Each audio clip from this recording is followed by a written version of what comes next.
Hey everybody, Shane here from Vulgar Display Gaming, and I didn't record a proper intro for this interview. So I'm doing this interview with Jeremy Labib, a artist extraordinaire, horror stuff, all sorts of cool shit. So let's get right to the interview. Thanks for watching. Yes. So yeah, Jeremy, you went to college and you're like, man, I just want to draw actually. I'm not even paying attention to this other shit. What did you go to like major in? I majored in illustration. From the get-go, it was just, again, like I didn't pay attention in class. Like I was a crazy doodler. I would just draw, like my binders are filled with like pen sketches and stuff, and that's actually what drew me to pen and ink, because I was like, wait, like the best shit that I like I'm drawing, I'm starting in ballpoint pen, like just whatever, like a big pen, I'm just like scribbling and doing these things, like, okay, just fucking lean into that, you know, so like, have fun with it. Right? And I was just like, yeah, just embrace that, it doesn't have to look like, you know, yeah. So there you go, you found your origin story in a college classroom because you weren't paying attention. Yeah, well, my whole life was not paying attention. I have a horrible attention span. I think being raised by TV, and like unfortunately, so that happens at that point. So yeah, going into that though, I mean, I know from what I've talked to you about, your influences range from literary works to music, even to movies, games, all sorts of. So you're drawing inspiration from every form of media. Yes. What would have been some of your favorites, and like, what do you draw from the most? All right. Well, I mean, I love horror, so obviously you have, like stuff from like The Thing is like a huge influential movie for me. So yeah, oh fuck yeah, it's like that is like one of the greatest movies. That is my favorite movie personally, and I think it's because it's both like a solid, well-made, well-shot, and all those actors in that movie were amazing. Yeah, it's just they take everything so seriously. So it's like the serious moments are serious, and when there's like comedy in it, because there's funny shit in it, it's not like, oh, we're gonna do a mic drop beat, let the audience catch up. It's just it's very subtle. It's so good. Oh, I love that movie. but it's like you have that, you have the tension. Then you also have like the visceral gore and stuff. It's like all the Robotine effects, which are I guess very Lovecraftian, which Lovecraft definitely. I mean, not a fan of like separate the art from the artist, but like obviously but I love the descriptions of creatures because they're so like they're crazy, like they're unbelievable and they're almost unshootable. So it's like when you see like trying to describe those through illustrations is fun. So many things. What are some of your favorite things to draw then? You like a lot of creatures, demons, alien kind of stuff. Yeah, robots, creatures. I love that. I mean, I think they're fun. I always like to do like characters. Like I see them as characters. I see them as like things that either have a backstory or they have like sort of a function or something like that. And like while I appreciate artists that go do like gore and stuff like that, like I'm not really as much of like a gore artist, because I know that's like a whole thing is like these crazy metal album covers getting ripped up, which is cool and the detail's beautiful. But for me, it's like I like more of the character-based stuff. This guy's stuff like that. A lot of your art's like it's like abstract too, and kind of. And you like doing all these weird things in your background. Hell yeah. You like a lot of, settings and environments. Yes. Oh, definitely, yeah. Like, I always love, just crafting a world and making, and kind of displaying, like, the mundane life of either something that's more of an animal or more of a person in that, like, whether, it's a robot and it's... Like I fall into tears, so it's like sometimes I'm like, okay, I want to draw like random animals that exist in this sci-fi city, so real like mammals or fish or things like that, and I'll draw those. But then if it's like, okay, now there's like these robots that live here too, it's like, okay, like I'll just go on a tear and they have their pets and stuff like that. That was like a fun series because I like the one you did where it's like this one robot and he has like a caged animal and everything. I really like that one. Yeah, that one will probably pop up right here because that one was really fucking cool. Thank you. And like even just like building the story behind it, do you like give any of your characters names or anything? Oh, definitely. Yeah, they definitely have names, and there is like I always see worlds behind each and every one. Like all the sci-fi stuff, I like to think takes place in like one singular world, and it's something I've been building for years and years, and I think everybody's kind of has that. So it's like whenever I have a block, it's like okay, like. draw a character that fits a function within this world, and then let it like kind of snowball with there and have fun with it, you know? Yeah, so that gives you a whole like kind of storyline basis for all your art that you can build off of. Exactly, yeah. So you never get a block. It's never like, oh, what do I have to look for, or this or that. That's a really good way of going about creating your art, because like you said, you don't go and hit a block because you're like, no, I'm building characters in this world. This you're creating a story and putting the characters into that world, so you can have like I can draw as much as I want to this. Exactly, yeah. That is a great tip, I think. Like story-based art, I love that. Yeah, no, thank you. Yeah, I mean, I think that's like a really helpful thing. I mean, because it should be fun, it should be playful. Like, I get it when there are artists that really do seek out like, it's like, oh, I want this to depict something in my life, or like have like metaphor and this and that, which is great. But I know for me, it's like art for me is play, and it's like I want to have like my action figures. I want to make like stuff and it's like therapeutic that. So, too. Hell yeah, it is. Oh yeah, it's so therapeutic and just it's wonderful. I don't know. I see it like with the action figure thing. It's like you're making your own toys. Like you're crafting them. You're making your own characters. You're making your own narratives. And even if you're not writing it, which it's I commend any art, like any writer and this and that, because it's hard. It's hard to do. It's hard to commit to a script and breaking things down, but when you can just have that sandbox of like that open-mounted clay or marble and you just fuck with it, that's the best thing you can do. It's just hell yeah, amazing. Hell yeah. Yeah. Hey, so with all the fantasy stuff, sci-fi stuff going on, how do you think your artwork has been shaped by even living in LA? Oh, yeah, well... Like, how do you see, like, the real world coming into it? Do you see any visceral things by just where we live? We know we live in some fucked up shit going on by us. It's there. It's there. I mean, and whenever I draw, like, a sci-fi cityscape and it looks, like, dystopic, it's like, dystopic isn't a word I've found out, but...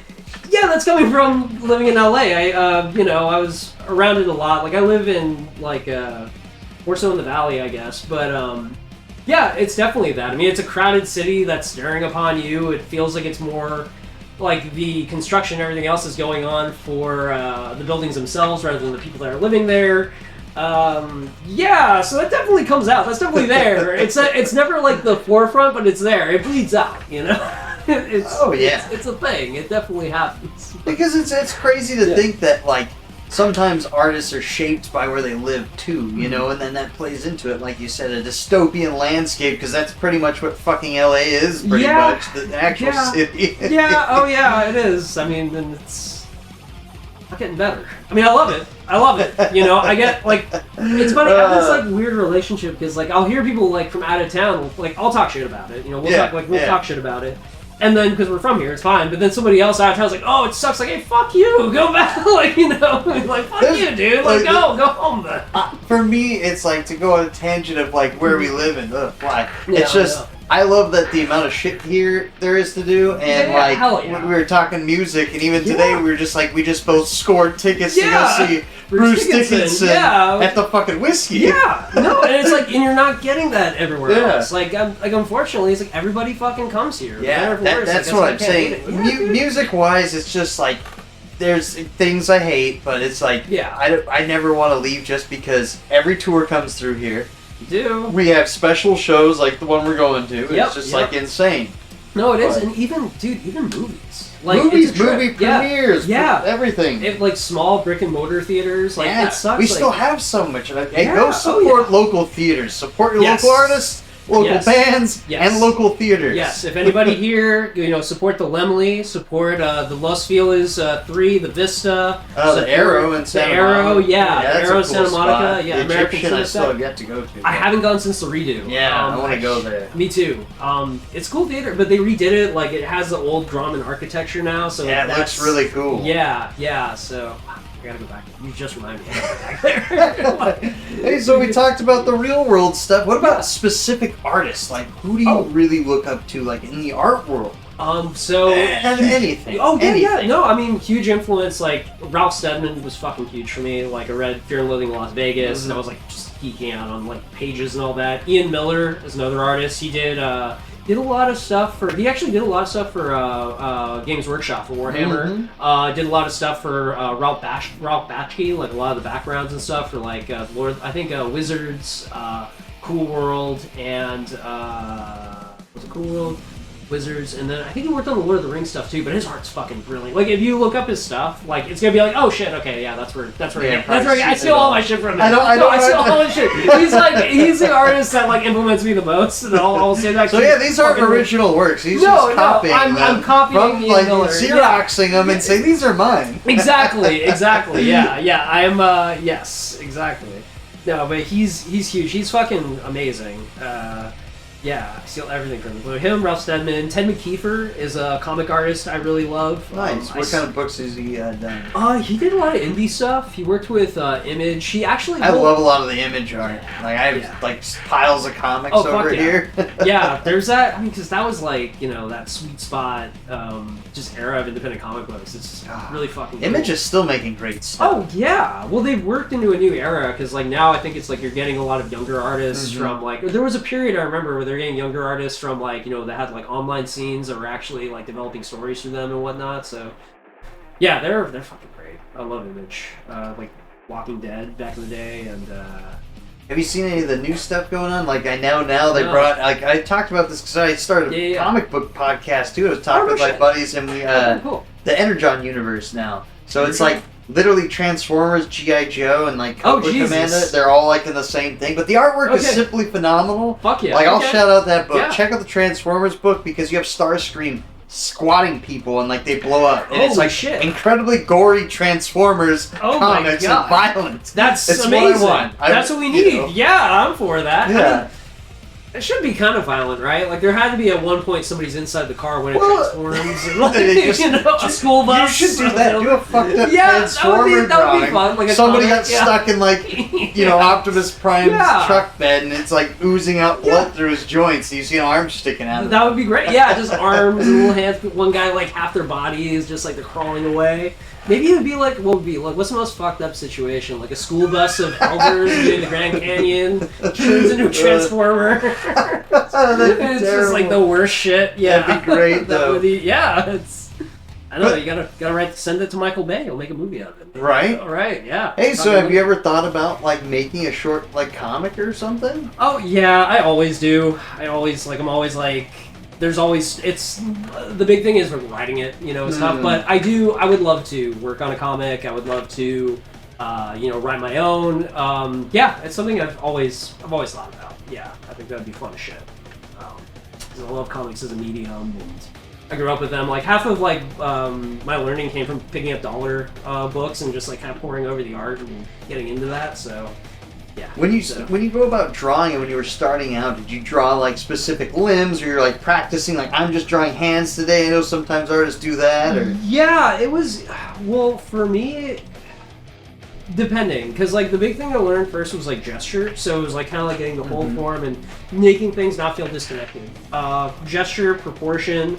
And then once I kind of got that figured out and knew where things like were supposed to land, then it was about, okay, like define certain things. Where does the ear go on the head? Where does, where do the digits on the, where do the knuckles on the fingers go? Like stuff like that. Like, and you kind of like fudge it and then you make it your own and you kind of exaggerate it and, learn as you go in that way. Yeah, because a lot of your art is just really exaggerated, either proportion-wise, and I love how you have this, I have one of your pieces. I bought the tree one. Oh shit! The tree demon guy. I really like that. Oh, thank you. Yeah. And it's cool because it's like he's at an angle, so it's like kind of close up. I don't know. Everybody will see it. They're looking at it right now. Oh shit! Okay, so it's on screen right now. It's on screen. It's on screen right now. They're not looking at us. Okay. Cool. All right. But yeah, it's stuff like that. So I could be doing anything. Right? Yeah, you could just put your dick away. Don't put that out. Put it back. Okay, we'll do. As well as I have your fucked up Furby. Oh yeah. You have stick. I think I saw a sticker. I saw the robot and the Furby, right? Yeah. Okay. But you like doing those weird kind of like abstract limbs or like claws. You really like claws, huh? I love claws, and part of it comes out of necessity of not wanting to draw hands. At times, admittedly, I feel bad saying that, but sometimes hands are hard. They are hard because if you go too long with them, they look weird. If you go too short with them, they look weird. this weird balancing act. Proportion. Yeah, proportion's the hardest thing. But once you get the hang, and then sometimes you start drawing a single kind of hand, and everybody has the same kind of hand, which is a problem. And you notice it. It's so weird. You can fuck with yourself, and people notice it. People notice it. It's like, oh shit, that looks weird. And it's like, which is fascinating, you know. But yeah, hands are hard, but they're fun. They're rewarding, you know. What do you like drawing the most in? Faces, or kind of like you like drawing the robots and characters that you're like, they don't have hands. Yeah, no or you get clamps or claws. Yeah, exactly. Or they could just get away with 3 fingers, you know? Yeah. Yeah, I mean, what is my favorite part? So with the question is like, what's your favorite part of like the human body to draw? Or just, no, like just anything. Like, as opposed if it's like humanoids or like, I know we talked about aliens, you like drawing abstract stuff, but like, do you like just doing faces, full body characters? I like doing full body characters. Like busts, kind of? like with busts, like the thing I'm working on now is going to be a bust, but that's because like, you know, I could do that really quick and go for it, and it's fun, you know, and it's cool. It's you know, I think when you have it, it's like, okay, this is a fully realized thing, but I definitely feel like drawing a full body is probably the most rewarding thing after the fact, because it's just like, okay, this is something that's fully realized, it's existing within space, I could add a bit of a background here, and it could actually inform, you know, where this character is, so in that way it becomes a lot more rewarding and enjoyable, you know. But they all have their merits, you know. All have their merits. So yeah, right now you're working on this piece, and I'm looking at it right now as well as somebody will be looking at it too. And I'm just trying to think, like, holy shit, how did you just come up with this out of your head right now? You're like, I got it.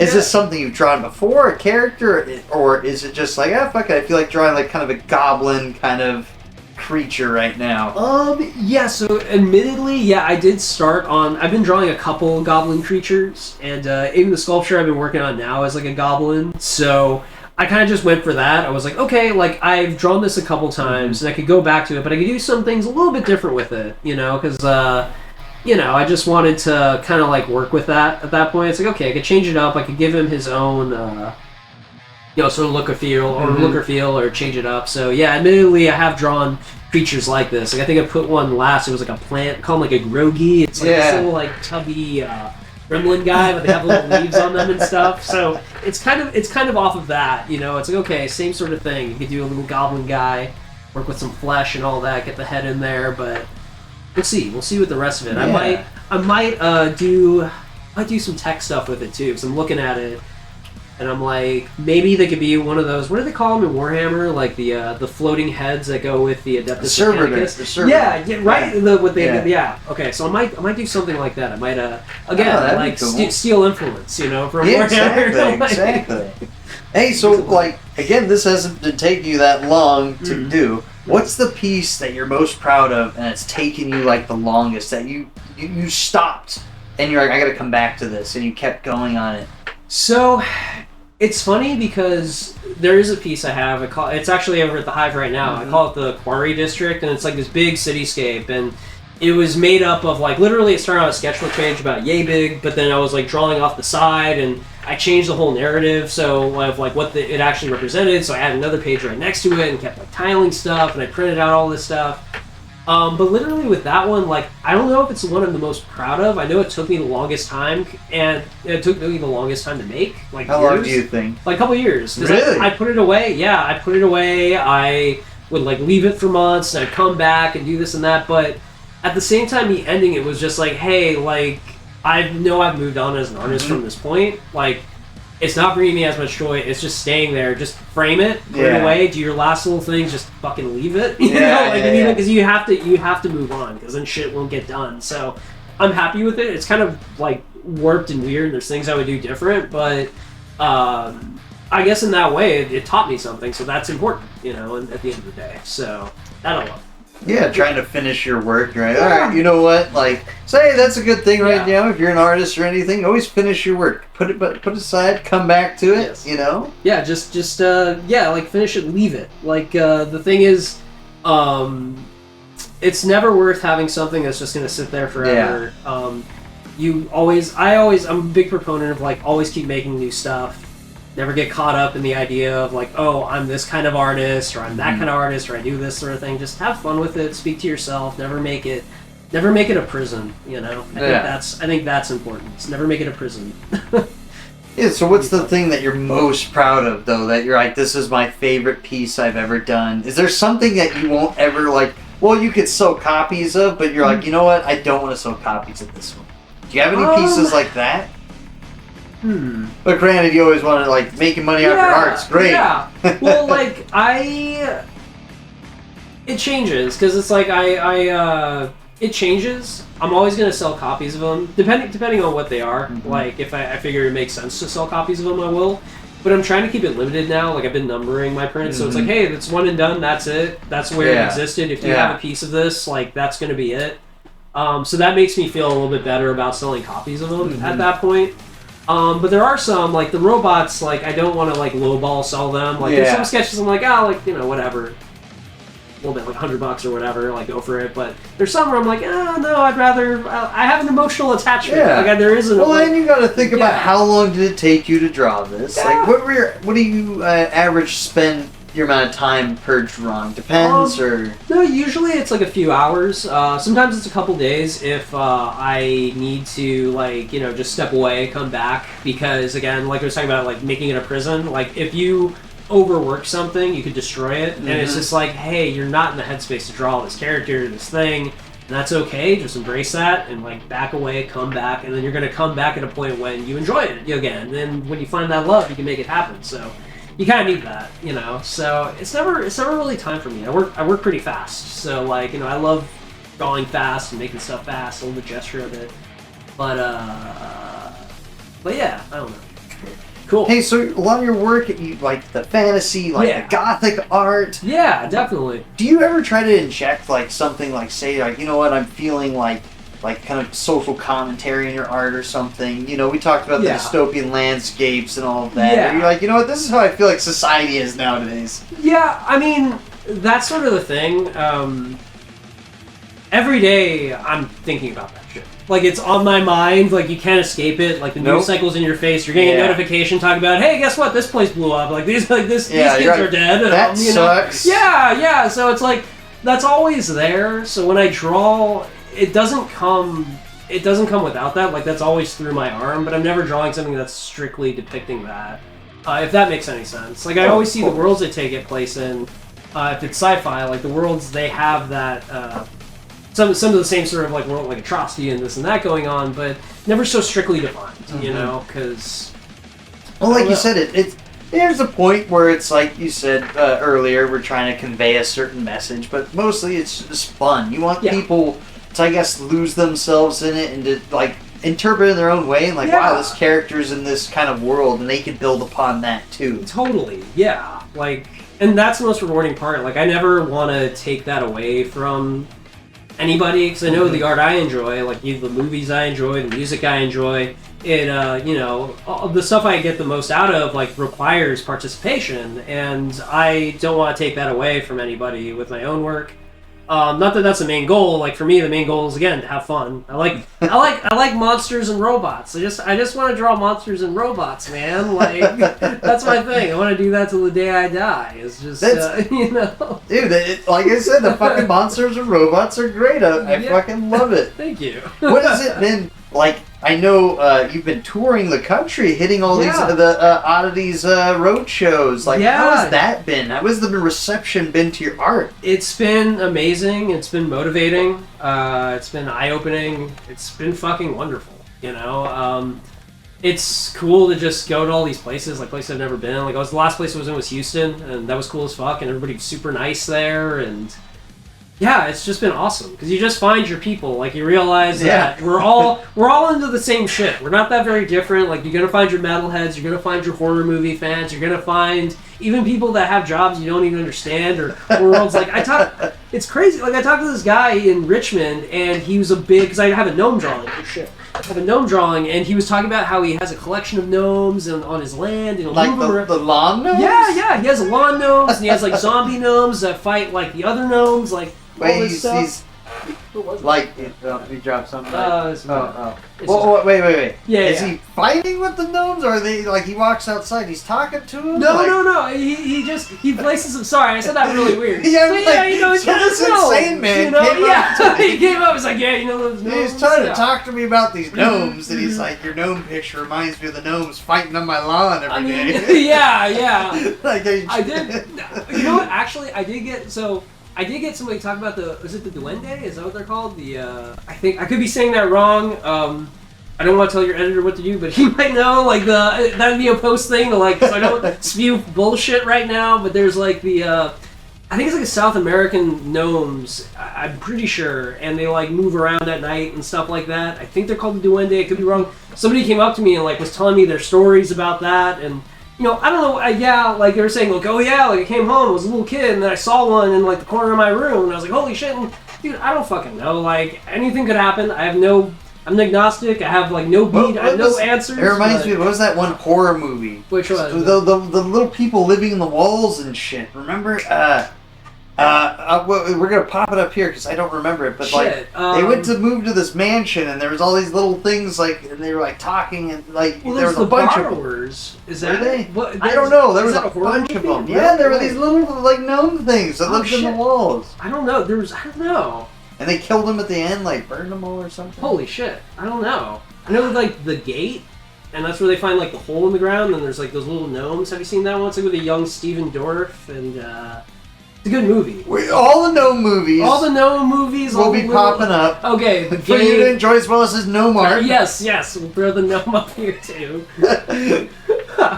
So scratch this drawing. Not gnomes. This is the gnome power hour. Look at a gnome. I can make them a gnome. No, you know what? I can't do the gnome headwear justice. No. Yeah. And he's got goblin ears already. Yeah, he's got goblin ears. He's got some tech bits coming out there. So yeah, he might not be. He's non-gnomifiable at this point. Hey, also, you forgot to mention you went to Japan too for a gallery. Yeah. You were out there for a while. I was following you. I was telling Jeremy earlier. I was following him on his adventures. I was like, dude, I need to hit him up before he gets too busy. He's traveling the world and shit. How was the experience going down there? Have you been down there before? I have. Yeah, I was lucky enough to go a couple times before. This is my second time going for gallery shows. I went for the Hive has a show. The Hive Gallery in Los Angeles has a show called Ultra Hive. So that was over in Kichioji, Tokyo, and the other one was in Osaka, in Namba, and that was super fun. Just a bunch of artists from LA showing up there, and the first one was cool because there was artists from Japan too, sculptors. That's awesome. Yeah, that was really fucking cool. And the other one, there was actually because I went last year. And I talked to this guy Alex, who runs this pizzeria called Hughes in Osaka. He's a really cool guy. He's actually from London. You were set up there too, right? Yes. Yeah. I saw pictures of that. Yeah. I was like, he's in a pizza place. Yep.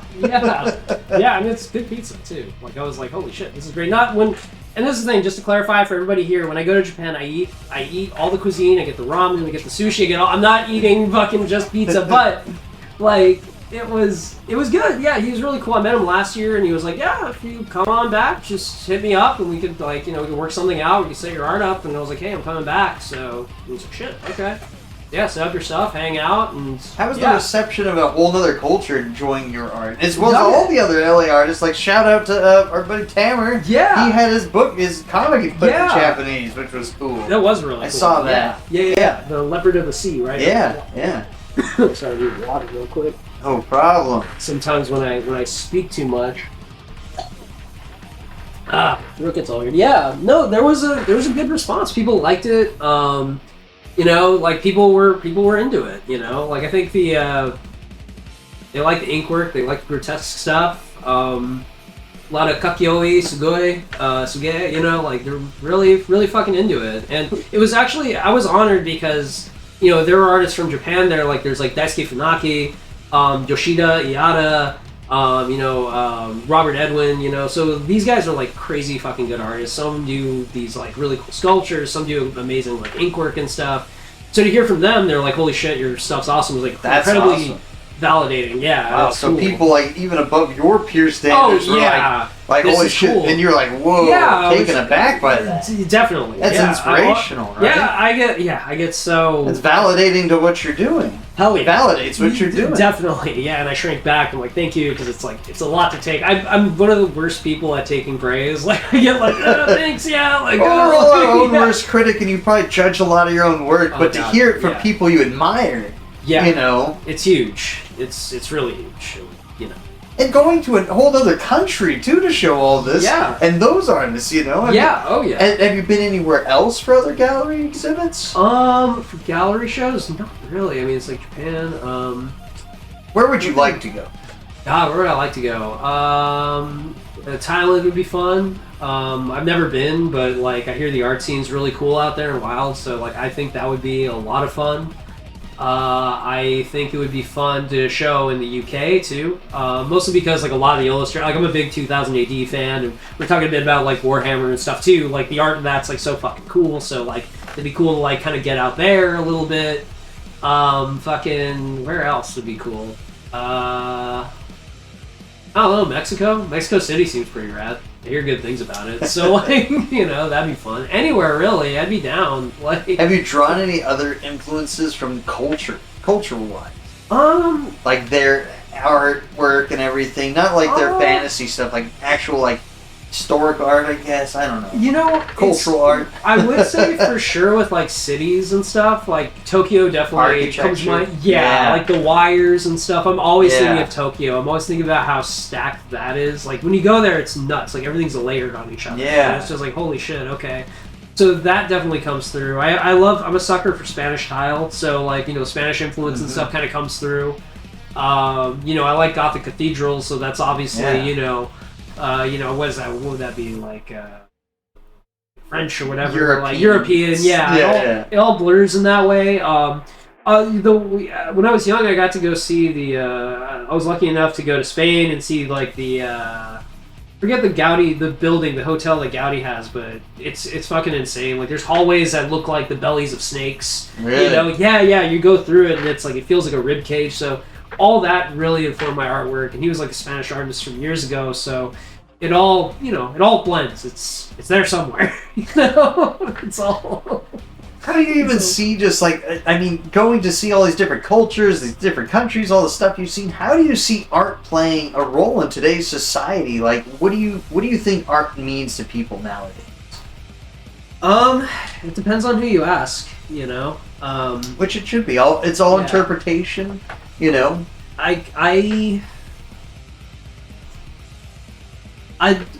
The optimist in me thinks people see art as a validating way to, again, like to play, to engage with others in a way that doesn't involve, you know, words or, you know, necessarily like direct communication, whether it's written or anything else. I am, though, alarmed by the rise in artificial intelligence in art, and you know, it's sad because I don't necessarily blame the artificial intelligence itself, rather the people making it and profiting off of it.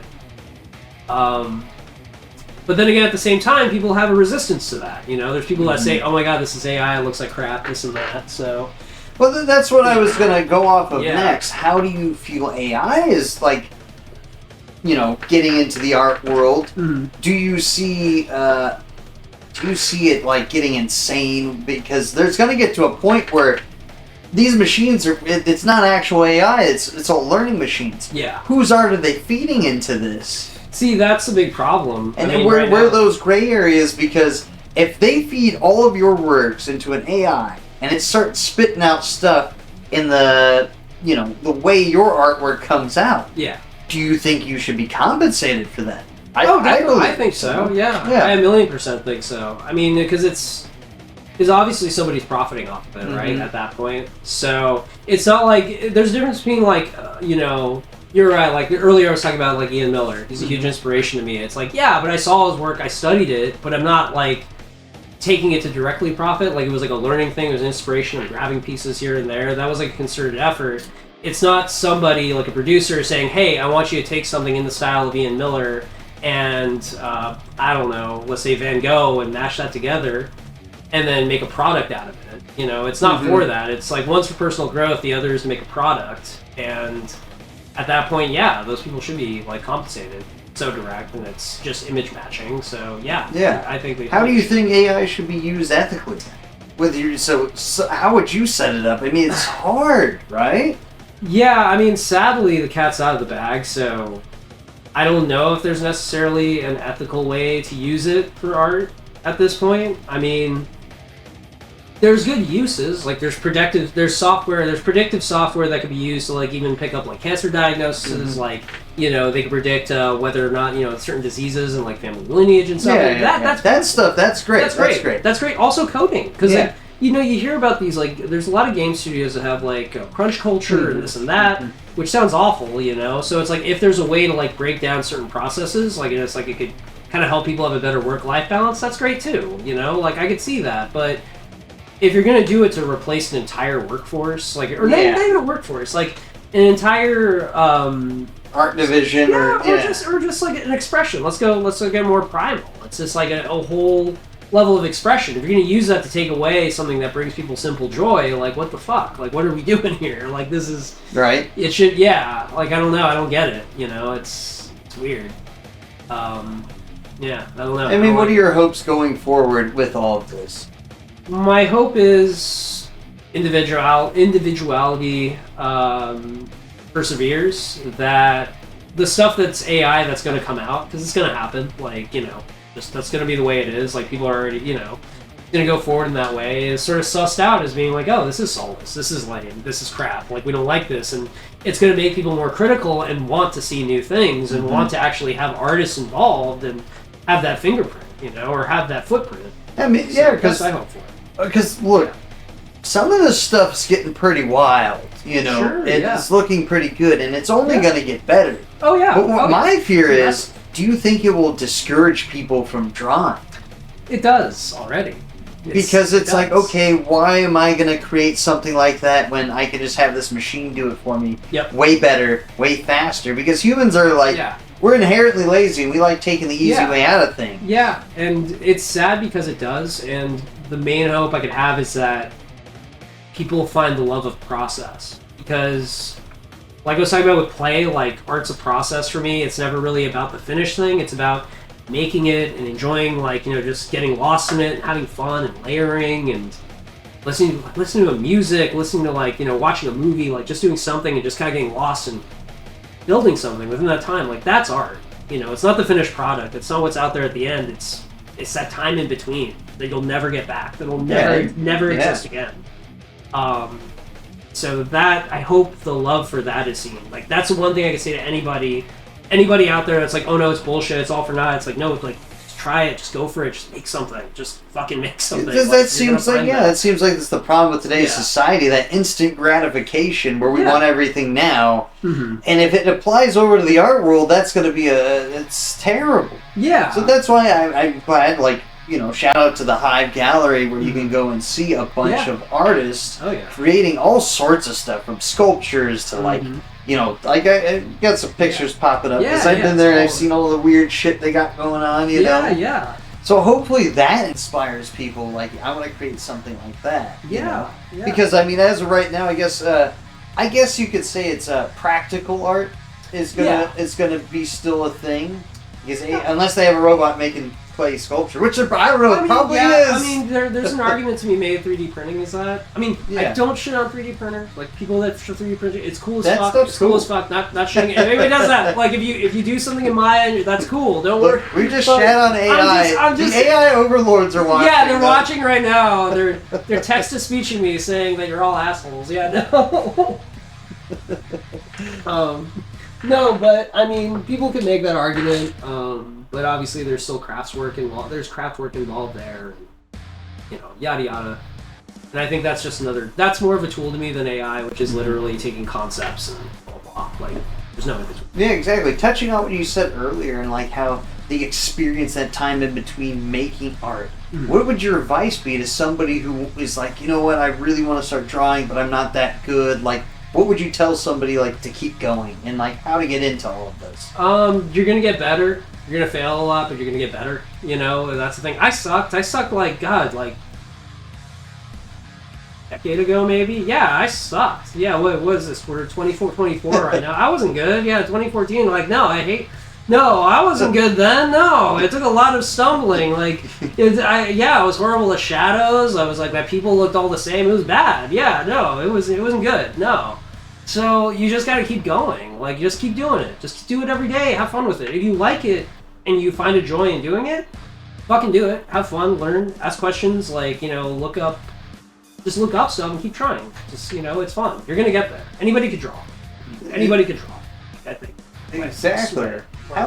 Yeah, exactly. So with this discipline, it's multiple things. Like you said, sometimes you have to walk away. You have to come back. Yeah. And then, how much media are you consuming? Again, when we talked about all your influences. It's, I'm pretty sure, constant. You're like, I need to absorb all this. If I'm not drawing, I'm absorbing, right? Yeah.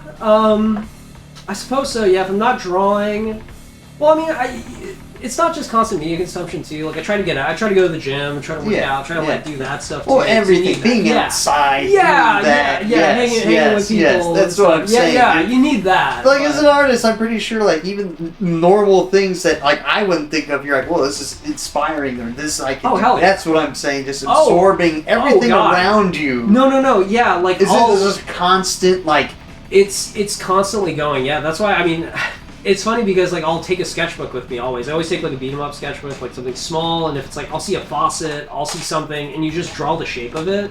Like, that gets me, and that inspires me. And you could throw that into a building, you could throw it into a creature, you could throw it into, like, a robot. You could take these, like, little things you remember from the world and, like, mix and match them and just make shit with it. And that's what's so cool. So, yeah, you could just kind of absorb that way, too, which is fun. Yeah, see, that's fucking awesome. That's what I was trying to get at. I guess my question... Yeah. I feel like, no. I mean, because, again, I was like... place. Yeah, no, you're fine. And then you said a decade ago you weren't that great. Yeah. How would you see yourself reflecting on your journey in art? Mm-hmm. Like, how has it taken you? What has been your ups and downs of this entire thing? Well, I think... The downs kind of came from, like, not finding... Like, obviously, it's hard to make a living as an artist. Mm-hmm. Like, it's not easy. Yeah, what was that? I guess that's what I was going to. Where's that turning point? Because now you're doing this full time. You're doing this, like, traveling the country, going other places. Yeah. When did you figure out, like, holy shit, this is it? Well, for me, it was like I was able to save enough to where I could make mistakes, which again was a privilege for me. Like, I lived at home for a while, and I was able to, like, work. I was working like 16 days a week sometimes, and I was doing, like, all kinds. Like, whenever I could get money, like, it was like, okay, I'm gonna work. Like, I'm gonna keep doing this, but I'm still gonna draw, and I'm gonna do shows where I can here and there and kind of learn. But it takes, like, it honestly does take, like, a bed to, like, fall back on, because sometimes you will get a loss. You'll do a show and it's like, fuck, I didn't sell anything, I didn't do anything, and you learn from it and you pick up. But I was lucky in that way where I could actually have enough to be okay and then fall back on and do this and that. So yeah, in that way it kind of works. Or it's been working, so it's been good. Yeah, so now going across the country to the shows and everything, they're paying off. They're actually like, holy shit, I'm doing pretty well now, at least. Yeah, so far so good. Like, it's been cool. I mean, maybe this is where the documentary pauses, and it's like, this is where it all went to shit. I have a problem with that. I always think, like, oh, everything's gonna go to shit at some point. But, no. But yeah, it's been rewarding, and the feedback has been great, and the more and more I've gotten out there, more opportunities have actually opened up, which is cool. So. Like, even meeting you and stuff. Yeah, it's been cool awesome. Shit. Yeah, because I met you at the Ontario, the LA show. You're right, yeah. I was thinking, because I remember you went to the Ontario one too. Yes. So I met you at the I met you at the LA one, and I was just walking around, and I was just like, dude, your shit is super fucking cool. And then it was like, that was what, February? Yes. Or was it March? I think that was... When was that? Anyway. In January. Your Oddities and Curiosities. Yes, okay, January. Anyway, it's been a minute since then, and then, like, I was telling him, I was like, dude, you've been, like, all over the place, you're traveling, you did all these other shows, and then that's why I was like, alright, I'll line this up now. Hell yeah. But again, this has opened up so many opportunities for you. Do you have any cool collaborations, or what was, like, the coolest thing you've, like, gotten to do I mean, you've gotten to meet so many artists and all this other things. Yeah, well, let's see here. Well, I'm nothing in the book's quite. There's some things in the works right now, which I'm stoked for. I'm not really ready to say yet. No, I get that. I get that. I know we're working together on something. Yeah, so that's kind of cool. I'm really stoked about that. So that's really cool. Well, things down the pipe. I'll bring them up later. Maybe if this comes out later and there's more to talk about, I'll definitely. Yeah, those projects are they're all over the popping place. up. They're all popping up right here. now. Oh my god. So I mean, I just want to ask more about like we talked about all your influences, which are great. Yeah. You like all these different kinds of styles of art and everything. And now you're getting into sculpting. Talk more about that. God. How's that been so far? What are you going to try to do? Stick to horror still? Or are you going to try to stick to like creatures? So, yeah, I mean, sculpting's been fun. It's been kind of coming to me like pretty easy. Actually, my grandpa was a sculptor, so I actually had one of his tools, and I was like using that like just to work on this like goblin head I'm working on, and. Yeah, it kind of came from because, obviously we talked about movies and stuff. Like, that's what I want to get into. Like, I want to do creature effects. I want to do monsters and stuff like that. Like, that's the next step. Like, that's always been sort of the practical effects and everything. Yeah, practical effects and just I want to do stuff like that. Masks even would be fun to get into. Like, that's like the dream thing to get into. Like next, like that's the next step I'd love to like jump on, like leap to, Yeah, the answer to the thing I was going to talk about were your goals for the next step in your art. So it is, you want to get into the movies, TV. Yeah. You want to do more physical, practical art. And even if it starts with just like short films or like whatever, like, just small little things, like, that's what I want to do. Like work on little puppets, even like little rod puppets or something that could like just look like something creepy, something fun. Like bring the things I'm drawing to, the physical space and actually frame them and light them. Like that's what I really want to do. Like this is what I want to do too. Like I'm always drawing, but that's like where I want to go to. So yeah. Nice. Yeah. That's awesome, man. Yeah. What about any sculptors or anybody that inspired you? Well, I mean, we were talking about practical effects. Any horror movie, special Rob effects? Bottin for sure was huge. Obviously, Stan Winston. He did all the Jurassic Park stuff. He did, yeah. It's actually fun. My grandpa, because he worked in the movies. Like he worked really? He worked on like Total Recall and RoboCop 2, Gremlins 2, stuff like that. So he was a really, actually a huge influence for like art in general, because he was a sculptor, and a lot of the things he would say would actually resonate with me. Like, okay, like when you're drawing, like always start within, build out. If you're doing sculpture, like always remember to have an armature. If you're holding your pencil, even the way like I hold my pen, like it's like, okay, like always go on the side like this and just kind of like sketch. Yeah, because you gotta get loose. Yeah. You'd always say stuff, and then once I went to school, it clicked. I was like, oh yeah, that's what that's what Tito said. That's what you go by, it's Tito. And then it would just kind of click in that way. So he's definitely a huge influence for me too, growing up. And Screaming Mad George is great too. I did like Society and what else? Yeah, stuff like that. And I think Freaked he worked on. So yeah, all those guys. Fucking great. And as I can see you drawing right here, you like your line work like kind of loose, right? Like not like you don't like static comic book lines or anything. I like them, but I don't like drawing in them. If that makes sense. Like I like gestural lines. I like keeping it loose. I do appreciate, if there's a static line, like I'm trying to think of somebody, like some artists, like traditional, like Mike Mignola or something, where it's very blocky and stuff. Like I love that artwork, but I know for me when I draw, it's like I like keeping things loose. I like kind of having some expression, explosion. Again, talking about like letting the audience kind of feed into it too. Like I love that shit. So yeah, it's fun. loose lines and all that shit. No, that's awesome. Hey man, so like you came in, you saw my old school TV here and everything, and we were talking about like VHS tapes and everything earlier. What kind of like retro media do you consume that influences you too? Well, I was a big VHS guy. Like I would go to like record stores and stuff, and they'd have like a VHS section. Nice. So I love the hell out of that. I like sort of the graininess, and even kind of the pan and scan too has like a sort of like fun quality to it. Like it's crappy, obviously. You want the full lens, but sometimes it's kind of fun to have that. And also just the sound effects too of it are really freaking cool. Old video games too. I know we were talking a bit about like PS1 games like Resident Evil and all that shit. I really love it. It's really fun when you can hear like a voice, like the voices, like the what's called the voice actors, like actual like lines being condensed and the music super condensed. And they really found these like creative ways to actually simulate the sounds they were going for.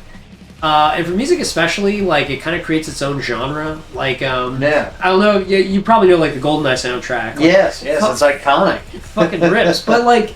It's not because it's like, oh, it's getting all the techno beats. It's like they're just fucking working with it just right. It's well, just a lot of those awesome old school, like even Metroid, that music, hell yeah. like all that 8-bit music, that was dude. killer stuff. Yeah, that's the do do do do do do do. Right? Am I wrong with that? Is that the Metro one? Isn't that some Metro shit? I don't know. I have a game that's plugged in there right there. Yeah, I forget. I'll have to put it on afterwards. Yeah. I just know Metroid like vaguely, like, but yeah, it's good shit. And again, we were talking about earlier, we're gonna go to a show tonight and everything. Yeah. And I was talking to you. We paused for a bit of your musical influences that pour into your artwork too. And like you were saying, you listen to a lot of music while you draw. I do. Yeah. So like, what kind of music inspires you? It doesn't matter, metal, whatever, anything. Everything. Yeah, I mean, I love heavy metal. I mean, it's good for like rhythm and whatnot. Like, there was actually a piece I worked on that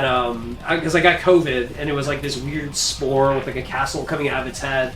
And I got into Mastodon while listening. It was like Mastodon and Meshuggah I really got into while listening to that album, or like drawing that. Where you get zoned out. It's like really kind of like... Oh, dude, yeah. In like, the zone music. Yes, yeah. And there came a point where like... Because I forgot what Meshuggah album I was on, but I was using 2 pens at once, so I was like going fucking nuts with it. Yeah. And that was a lot of fun. It was like, that's a method. I'll employ that sometimes where you use 2 pens and clutch them together and create waves. Yeah, and it's fun as shit. Heard you too, and do that. So yeah, I mean, like metal definitely plays a part there. Sometimes I like listening to like standard jazz too, like something you hear in like a haunted soiree in the 1930s. Or something. I love that mood. If I need to zone out, that really helps. Like there's actually on YouTube, there's a good playlist that's just like the Tower of Terror, the ride at Disney. Yeah. It's just that with like the canned sound effect. I'll listen to that in the background and just vibe out. And sometimes I'll have like lightning play and stuff. So that kind of that makes me. I like shit like that. I like building, again, narrative arc and whatnot. So that makes me happy. Tom Waits is one of my favorite artists. So like I listen to him all the time. Mr. Bungle, and basically any of my patent project I listen to. Like, you ever heard listening to the Phantomos stuff? Oh hell yeah, Phantomos fucking rules. Phantomos, Tomahawk is probably is one of my favorites. All that shit. Sleepy Time Gorilla Museum fucking rules. So like throw that on too. Either it's really tranquil, like sometimes vaporwave, or fast and chaotic. And I need. So it depends what you want to draw, or like what you're drawing. Yeah, exactly. It's like it always fluctuates, but yeah, I love it. If it's like too poppy, like if it's like standard pop stuff, I get really depressed. You ain't blasting like some T Swift or no, I can't do it. I get depressed. I get really. It's so formulated and like there's no feeling behind it anymore. You feel? Yeah, exactly. Yeah, I'm not knocking it. No, I'm not knocking it. No, like if you're into it, like that's cool. But for me, it's like personally, I can't get into it. Yeah, I feel like I'm in a supermarket. Yeah, like supermarket music. Yeah, and it's like if I hear it in an elevator, I'm probably not fucking listening to it. Well, I feel bad about that because like Muzak can be cool in a way. Like, there's sometimes I'll be on hold and I groove out and I'm like, oh shit, this isn't bad. I'll play this out. You got a whole holding playlist. They're kind of. I'll just call places and hope I get left on hold and I'll draw. Yeah. You call places to get left on hold. Yeah, like, man, exactly. This place. You want a killer soundtrack? Yeah. Call up fucking. Call the IRS around tax time. Hell yeah, hold for an hour. Just they're playing some bangers right now. The IRS on the hold line. Exactly. You get somebody something now, but put me back on hold. This is a killer track. It's a killer track. I was just getting to the good part. Yeah. Oh yeah. No. Hell yeah. So let's just end this all off. We've been talking and having a good time. We've been to stop a few times, bullshit here and there.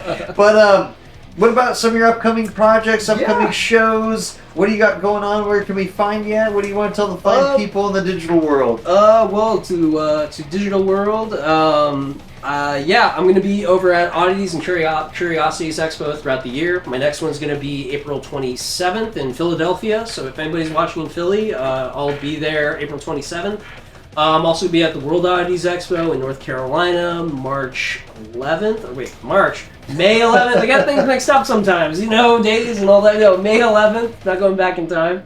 Yeah, and I'll be in between those. I'll be at Monster Palooza. That'll be happening soon. That's a fucking cool one. Oh, hell, I fucking rule. First time last year, son of Monster Palooza. Fucking ripped. I bet that show does really well for you. There's good people. Like, it's really, it was a good solid show, and you just see people around. Like, I saw Bill Moseley, like, walking around. Really? Yeah, a couple people, like Ted Raimi, like, you just see people walking around, oh, shit, that's them. Fuck, okay, cool. Like, I don't know. Like, I geek out, because, like, I love horror movies. Like, oh, shit, it's them. I'm like, oh, shit, alright.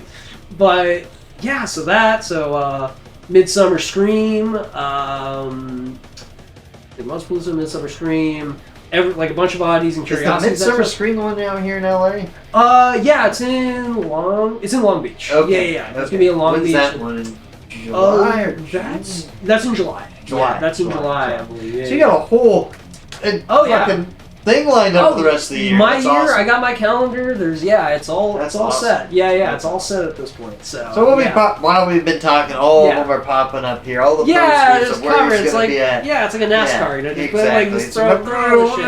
All the tour dates. Get Jeremy on tour. Yeah, get me on Drawing tour. monsters near you. Yeah, totally.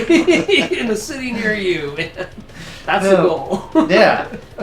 I fucking had such a great time talking to you, Jeremy. It was great talking to you too. Awesome. Man. Yeah. I fucking love this piece. You're not quite finished with it yet, but as you can see on here, this cool goblin. Yeah. And then I'll have, by the time this airs, the finished thing will be there or whatever. Yeah, we could throw it on there. Yeah. Or whatever. Yeah.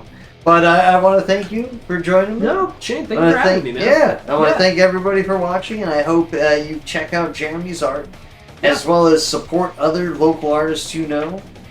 Hit up these conventions. They're fucking really cool. And I fucking had a great time. Dude, I did too. Thank you so much for having me, man. Hell yeah. What do you do here? We do the fist. Yeah, there we go. Yeah. Everybody, until next time, take it easy. Thank you.